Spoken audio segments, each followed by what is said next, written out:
we're going to be watching this matchup, which will be good. Oh, it looks like they're drawing their 7s. Yeah, it actually is the full 7. So the Grixis Delver player has some cantrips, a Daze, and a True Name Nemesis. If he's on the play, that I think that hand is certainly worth keeping. You got some Chalice of the Void insurance and some cantrips, and True Name's actually one of your more powerful cards in this matchup. Yeah. And let's see here. We have Ayavugan, Eldrazi Temple, and Cavern of Souls. And it looks like he opted to keep, as well as a whole smattering of Eldrazi.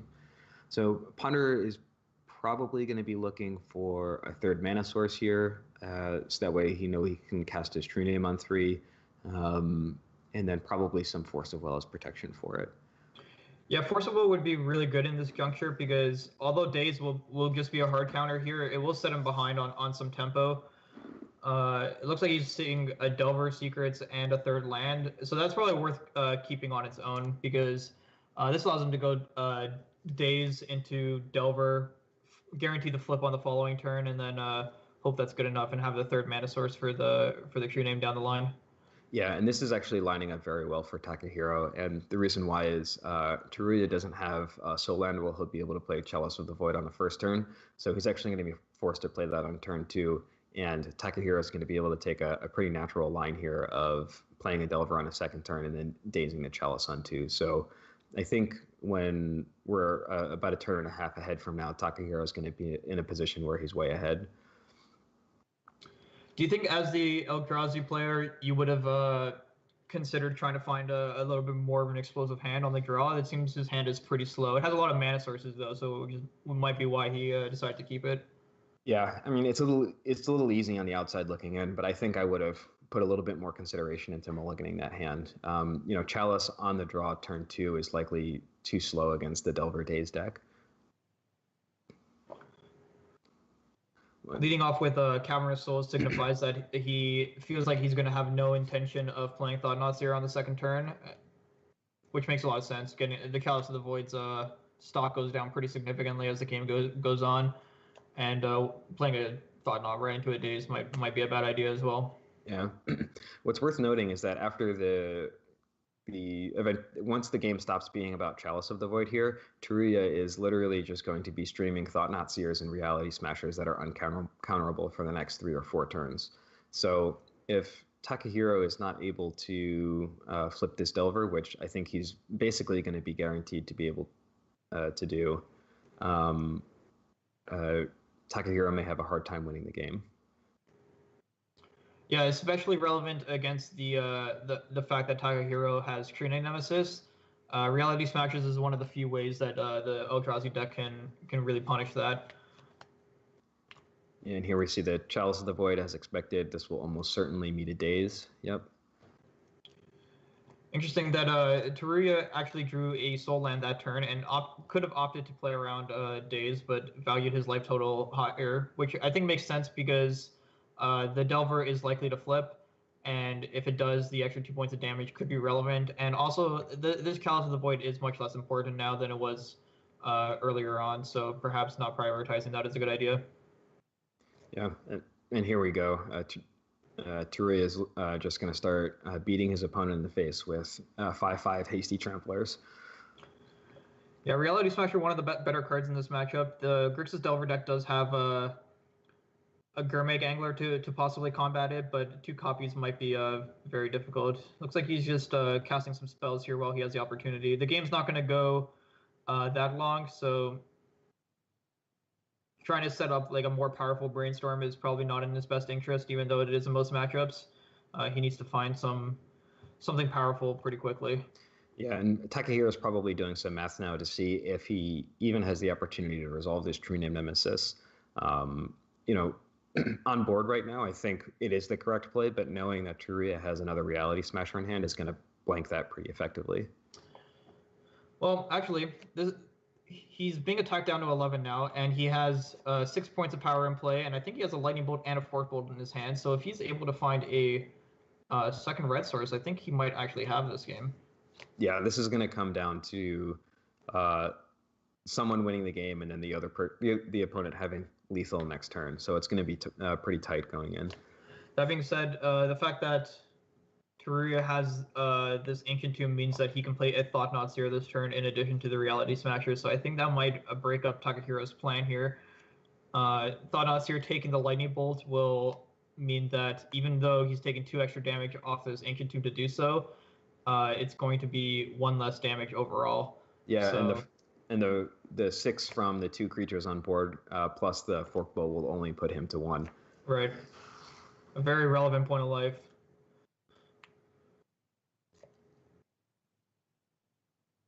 What's interesting is that perhaps this is a misstep from the Grixis Delver player.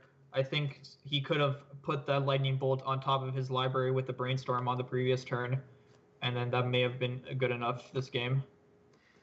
It's very possible. Yeah, a lot of things going on. There's these cards have a lot of hidden text that they wouldn't otherwise, and that one might end up costing the Takahiro this game.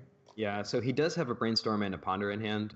So he gets to look at a lot of cards here to find another Lightning Bolt. Right, he needs to find a Lightning Bolt and a Red Source though. So he's going to need a good Brainstorm following this. Yeah, Gurmag Angler is not going to do it here unless you want to sign up to chump block with the Delver. Actually, it doesn't even do it with the Trample on the 2 Reality Smashers, so I think you have to ship this. Well, the Gurmag might be interesting, right? Because it can trade with one of these Smashers, and then True Nemesis can stand in front of the other Smasher, and then Delver Secrets can get in front of the Thought-Knot Seer.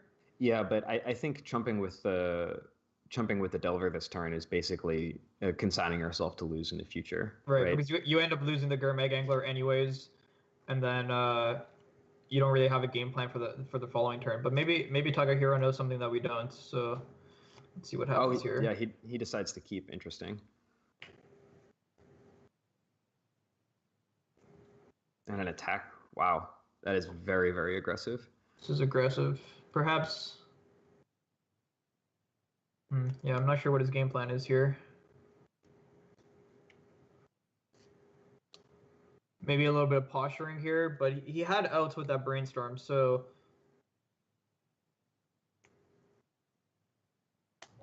on board this is not. He's gonna die to some Xaxis damage.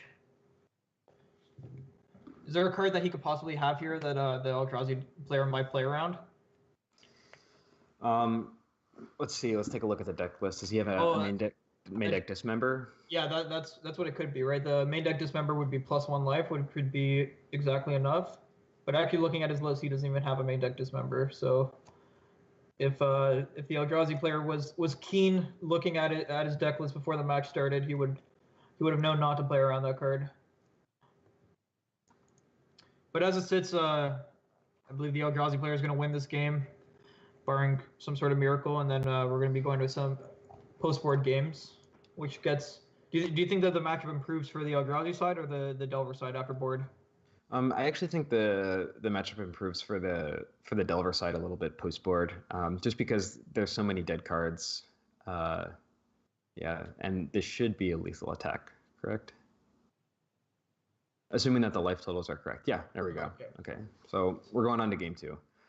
So looking at Takehiro's sideboard, some relevant cards are there's a single Abrade, 2 Diabolic Edict, and then possibly even an Engineered Explosives to help clean up a Chalice of the Void. It's not exactly the kind of card that you want, just because it's relatively slow, but you do what you have to do just so you're able to still play the game. What do we have? Or go ahead. Yeah, the Delver deck gets a couple more answers to Chalice of the Void, and they also get a sideboard in such a way that they're less vulnerable to the card after board, which is something worth noting. Being able to board out some of your preordains or lesser powerful burn spells kind of improves the matchup incidentally a little bit. Yeah. So looking at Teruya's list, what do you think he'll bring in and what do you think he'll bring out? So I'm no Eldrazi specialist, but I think trying to attack the Delver deck using the taxing effects is not where you want to be, like the Thorn of Amethyst and stuff. It seems like you're more playing their game when you try to do that. I think that the Eldrazi deck probably just wants to board in like Ratchet Bombs and Umezawa's Gites to try to combat True Nemesis and just the aggressive game plan in general and try to win that way. Yeah, I agree. Especially when you're on the draw, you can be on the back foot a little bit, and the sphere effects like Thorn of Amethyst can be a little bit too slow. So I'd probably expect the 2 thorns to come out, bring in the 3 Ratchet Brahm and a Jit, and then maybe shave on some of the more expensive Eldrazi like Oblivion Sower. Yeah, and the Yaki has a main deck Ulamog, which it isn't typical, but definitely not one that you want in this matchup. A very powerful card against the control decks of the format, though. Yeah, one of the things to note is that one of the Grixis Delvers players' better cards in the matchup is Magalahaes, just being a very inexpensive 5/5, and the game often ends up being about creature combat. Oblivion Sower lines up very, very well against Magalahaes being a 5/8, so it's possible that Teruya may leave those in and not bring them out. Yeah, that's a good point. And actually, just looking at the deck list, that's probably the reason why he's playing the card over more copies of Endbringer, which I think is more typical for this deck. He only has 1 copy of Endbringer and 3 copies of Oblivion Sower, and that could very much be a consideration to all the Gurmag anglers in the format. Grixis Control is a highly represented deck in this format, and the Endbringer is not that good in that matchup due to Gurmag Angler and Diabolic Edict and such. Yeah, so I think the cards would probably expect to come out are the Ulamog, possibly the Endbringer, and then the 2 Thorn of Amethyst for the 3 Ratchet Bombs and the Jit. What's your opinion on a card like Grim Monolith in this matchup? Do you think that the quick boost in mana in the early turns is worth it, or do you think that the going down the card is too much of a liability when it's pretty unlikely that you're going to be able to untap it? Yeah, I think you need to keep cards like that in. The deck relies on having a mana advantage over its opponent, and going down on those mana sources feels really bad. Turi does have the single copy of Simian Spirit Guide, which we talked about this a little bit earlier. Those cards are not as good against the counterspell decks, so it's possible that you can shave those sorts of things if you're playing against a deck. I don't know, like Miracles for instance, that has Force of Will's counterspells. So that might come out in that matchup, but for the most part, you need to leave your mana sources in the deck so you can cast your spells. The whole point is that you're spending. What did Turi play? He played 2 Reality Smashers and 2 Thought-Knot Seers last game. That's 18 mana worth of spells plus the Chalice of the Void, which is 20 mana worth of spells. He out-mana'd the Grixis Delver player by probably a factor of 2 that game, and that's why he won. So right. That's the point of the deck. I think that'd be like cutting Dark Ritual from Storm. Yeah, that makes a lot of sense. It seems that the Eldrazi player opted to keep in Thorn, and I think he actually boarded up the extra 2 copies. And he is on the play this game, so this could be a play draw consideration type thing. Turn 1 Thorn on the play might stifle enough of the hands out of the Grixis Delver side to warrant keeping it in. I'll be interested to see if he loses this game, if he's gonna. Oh no, sorry, he's on the draw. My apologies. Yeah, correct. Yeah, he's on the draw this game. So maybe he just likes it enough. Maybe he thinks that the Delver deck is cantrip heavy enough to warrant keeping in a card like that. Yeah, I mean, when there is a sphere in play, it's typically effective. Like if you could start the game with a Thorn of Amethyst in play, that would be incredible. Oh, you certainly would, yeah. Yeah, the thing is, taking an early turn off to make a play like that is pretty slow on the draw, and it's very interesting because there's a lot of cards in Magic that you would love to have in play or love to have resolved, but actually paying the mana for them and potentially spending your whole turn on it is a much bigger cost than I think a lot of people realize. All right, so looking at this opening hand, the Delver player has 2 lands, a Pyromancer, 2 Dazes, and I believe a removal spell. So a very good opening hand for the Delver deck. It was 2 cantrips, 2 Dazes, and a Pyromancer. So the a couple cantrips, and a couple counter spells. Not much more you can ask for. Yeah, it's strong on its surface, but one of the things to note is that it has 2 Dazes as its form of interaction, and it has a 2 mana play for its threat. So if the Eldrazi player was to lead a Chalice on 1 and you have to daze it, you're set back another turn before you get to play your threat. Luckily for Takahiro, Teruya just played a Cavern of Souls and passed, so we're probably going to see a young Pyromancer with double daze back up here.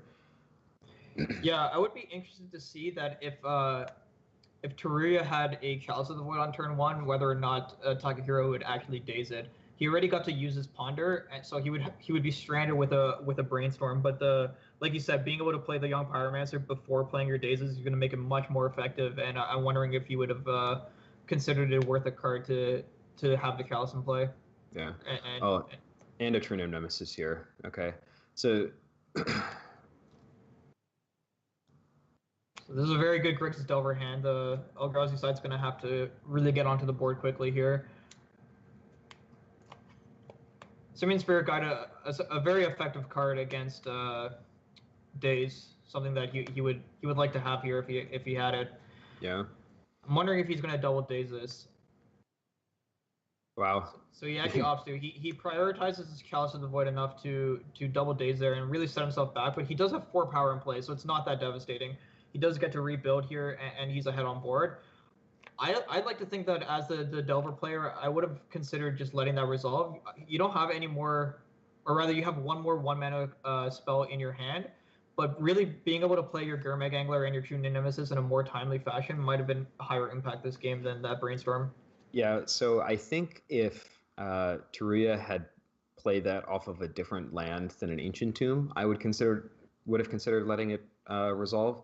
But the fact that he's going to be pressuring his own life total with the Ancient Tomb as well means that putting the stepping on the gas pedal, I think, is going to be a good thing. So attacking for 4 here, he's going to get to play a Brainstorm this turn. So you have 5 power in play. Your opponent's at 13, and one of their mana sources is an Ancient Tomb. It means you're in a position to win the game pretty quickly, and I think that's the line Takahiro is going to be taking. That's a really good point. I could be underestimating how much pressure this is. And another thing worth noting is that the fact that the Cavern of Souls is in play already and he knows it's there means that the dazes are less likely to be effective on the future turns. So perhaps this play is right, and I'm the one in the wrong. Okay. I would believe it. I'm not very good. Yeah, and a thought nuts here with the natural Brainstorm and responses is what it's going to be. It's going to do a pretty good job at stymieing the attack, but let's see what Takahiro can put together here. Ooh, and a Diabolic Edict. That's almost certainly going to be hidden on the top of his deck. Yeah, that was a huge draw. Exactly what Takahiro wanted to see. It's going to let him get him 5 more points of damage. Further making this Ancient Tomb a liability, get another token for his troubles, and it's going to be very difficult for Teruya to come back from this. Oh yeah, his hand is great right now, even though he's going to have probably his second or third best card taken away. Yeah, it'll be interesting to see that if he wants to get rid of this Gurmag Angler or his True Name Nemesis, because that's likely going to be the one that's going to get taken away. I think I would be more inclined to keep the True Name Nemesis, but perhaps he values the mana efficiency of Gurmag Angler more. It's possible. If you're in Teruya's position, if you see a card as good as Gurmag Angler in Takahiro's hand, you have to assume that he has put an even better card back on top of his library. So, if he's a pretty tight player, and I think he's actually done pretty well on the Pro Tour. So you can imagine that he's gonna, well, look at that. He selects Brainstorm too. Interesting. I wonder if he has the read on, if he has the read on Diabolic Edict. Yeah, perhaps he knows that the game's not going to come down to this Gurmag Angler, and Matter Reshaper is huge there. I didn't even realize he had a mana floating. That's wow. That's fantastic. So this just went from very good for Takahiro to much significantly worse. Yeah, that Matter Reshaper actually is quite good on this board. So I don't think Takahiro even has a good play this turn. He should have enough to play the Gurmag Angler, correct? Yes. He does, yeah. Still a fine play, but the Diabolic Edict just in his hand went from being a 10 to about maybe a 2. Yeah, it's definitely a huge swing there. As the Grixis Delver side, would you consider casting Edict anyways, and just trying to get in some extra damage here, or do you think that that's too aggressive of a line? Well, I think Edict is only ever going to. Right now, the Edict is probably the best it's ever going to be, but it's still just not good. I would probably put the Gurmag Angler in play here. Yeah, I agree. We have True Name Nemesis next turn, so we can play a slower game. This Wasteland is going to slow things down, but even still, there's a lot of mana sources in Takahiro's hand, and as long as Teruya's not putting anything huge in play, it's going to be okay. Ah, man, but we're getting something huge. Oh, and this is going to exile the Crune Nemesis as well. That was hidden on top. So a little bit of a wombo combo there of a. Jeez. Oh, and he hit the Wasteland. And he gets a Wasteland. Wow. Oh, that's a huge swing there. Yeah, and what we had talked about during sideboarding is Oblivion Sower just sort of embarrassing Garmag Angler, and now that's happening in this game. Right. Crazy how one little reality or matter reshaper just did just enough to swing this game back in the Eldrazi deck's favor.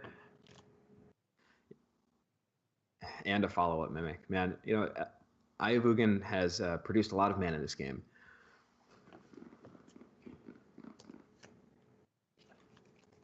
Diabolic Edict, I think the only card in Takahiro's hand right now, or the only non-land. Is that correct?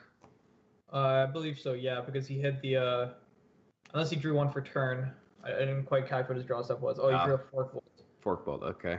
So he gets to take down one of the threats, get another Pyromancer, and the Grixis Delver could still be in this game if he finds a Crune Nemesis. And let me just do a quick check to see how many he's playing. He's playing 2 Crune Nemesis in his mid deck and doesn't bore into another one. So if he finds this other copy of Crune Nemesis, then he might still be in this game. It'll hold the fort down and then get in some chip damage. But as it stands, he definitely needs to find something quick. Yeah, right now he has a lot of blockers in play, and unless Teruya has a Reality Smasher, so he's going to be able to find his way through those tokens. He may make sort of a chump attack with the Oblivion Sower here, just to clear the path for his Reality Smasher in a few turns. Chalice on 1 will make it a lot harder for Takahiro to find some relevant action here, shutting off all the powerful cantrips, but right now the fort is pretty gummed down. Like you said, he does have a Reality Smasher, but it doesn't attack all that effectively into this board state. Surprised that he didn't opt to activate that Wasteland. He's prioritizing developing his own mana base more than he is hindering Takahiro's mana base. I really think Teruya understands this matchup really well. He's making a lot of what seem counterintuitive decisions. Yeah, I think we're going to see the Grim Monolith here now, just to set up. The board is totally fine, and he doesn't really need to put the Reality Smasher in play this turn. Oh, look at that! He's going to opt to use it though. Okay. This is going to be a game where we're going to see the power of Ayavuga in this game. I believe these type of games where the board's gummed down, it's going to be really difficult for Takahiro to just beat an endless stream of Eldrazi. And the Grim Monolith's going to help that. He's only going to be able to do this like every third turn or so, but even still, it's going to be really good. I have a feeling the game isn't going to get to that point. We might get maybe a single activation of Ayavugan, but the thing is that this Oblivion Sower is going to be able to start grinding through stuff pretty quickly, and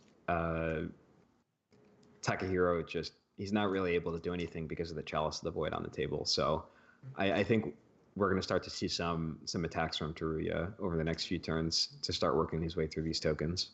Start grinding through the 1/1s. Yeah. Let's see what his draw step was for the turn. Looked like another Cavern of Souls, maybe? Yeah, it looked like just a land. We'll see how many he wants. He could even attack with this Matter Reshaper. The thing is, his life total is a little bit in jeopardy.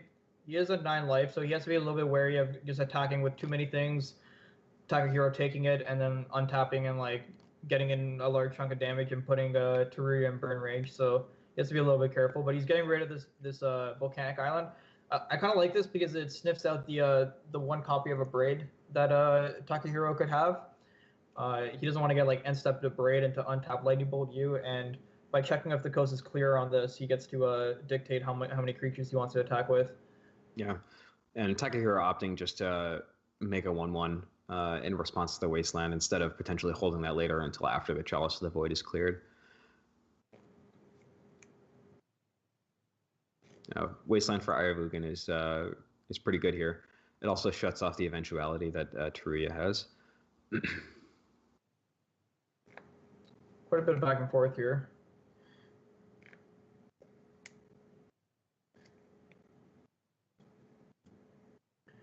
It is theoretically possible that Takahiro could get wide enough, even through this Chalice of the Void, to kill in 1 or maybe 2 swings. So, yeah, I think he should definitely be taking this damage, not worrying about dying to chunks. Agreed. Yeah, it's his second Young Pyromancer. Oh, there's no red spot. Yeah, no red source. I wonder how many. Let me check how many volcanic islands he has. So he's playing 3 volcanic islands and 4 underground seas. A pretty typical split, but he's already down 2 volcanic islands, so he has to be a little bit careful of running out of red sources. Something that can happen to these Delver decks against other Wasteland strategies. You don't have access to Deathrite Shaman anymore to create inevitability in terms of mana sources. So something he can definitely get battle necked on this game. Yeah. Just takes 1 more Wasteland. And another thing to note is that once there's a second Young Pyromancer in play, the Diabolic Edict actually starts to look a little bit more enticing, because it's a pseudo 3-for-1 at that point. Like Teruya is probably going to be sacking a Mimic. Oh wow! So this Thought-Knot Seer is great. Mm-hmm. Probably going to entice this Diabolic Edict. Yeah. Get another token. Let's see here. Is he going to be sacrificing the Matter Reshaper? Or one of these Mimics. I think the upside of having these Mimics be 4/4s this turn and being able to attack is good, but he still has to sack a creature to the Edict, right? Yeah. I think I would sack the Matter Reshaper, try to dig to more cards, more relevant threats, perhaps another Eye of Ugin, and it's just going to trade with two elemental tokens, which will be worse than the Mimics overall, I think. Yeah. I actually think the Mimics are not going to attack this turn. So yeah, you sacrifice one of them because there's enough tokens on the other side where your life total becomes not great, and having the Matter Reshaper able to block the tokens effectively without dying is good. So he wants to get a little aggressive here. Okay, so he's coming in for 7 damage, and Takahiro has 8 attackers. Teruya has 4 blockers. Okay. 3 blockers, but 3 blockers. Excuse me. Yeah. He doesn't have a red source or any cards in hand, so there's no way for Teruya to get burned this game at all, or this turn rather. Mm-hmm. So perhaps not worried about that, and perhaps knows that Takahiro is gonna be a little bit hard pressed to suicide his Young Pyromancer into one of these Eldrazi. It's the only thing he has going for him this game. So even if he attacked with all the Pyromancer tokens, take 4 down to 3, he would need a lot of good draws in a row to die to burn from there. Definitely. This is definitely a tight one though. It is tight, yeah. A lot of math to be done from both sides. I think Teruya trying to close out the game, no longer having inevitability at all, it makes sense. It's difficult for Takahiro to attack with too many creatures for similar reasons. One of the things to think about is, do you try to attack with enough creatures to shut off Teruya's Ancient Tomb to get him down to 2 life? Because that means he won't be able to make any plays next turn. That might put you dead on board. Right. See. So he ended up last turn sacking the Mimic, but then attacking with the Matter Reshaper, which I found interesting because the Mimic would have gotten in for an extra point of damage, but perhaps he values he makes up that point this turn if he doesn't draw an Eldrazi, so perhaps that makes sense. Yeah, and it looked like Teruya had a land drawn for the turn, so he's not going to be able to make that Mimic large this turn. Takahiro with 4 blockers. Teruya lining up what he thinks is going to happen if he attacks.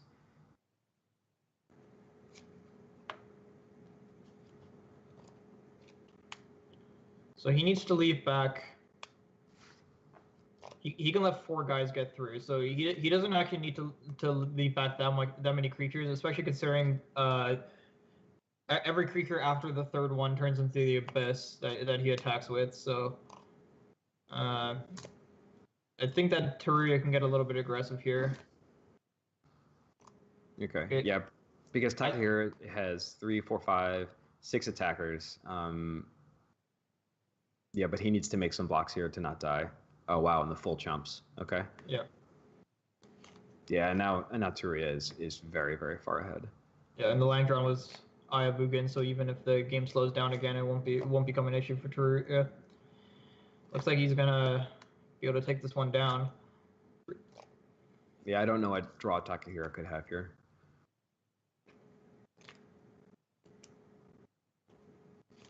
And that is it. Wow. Okay. Yeah, so Eldrazi taking it in a quick, pretty decisive 2 games there.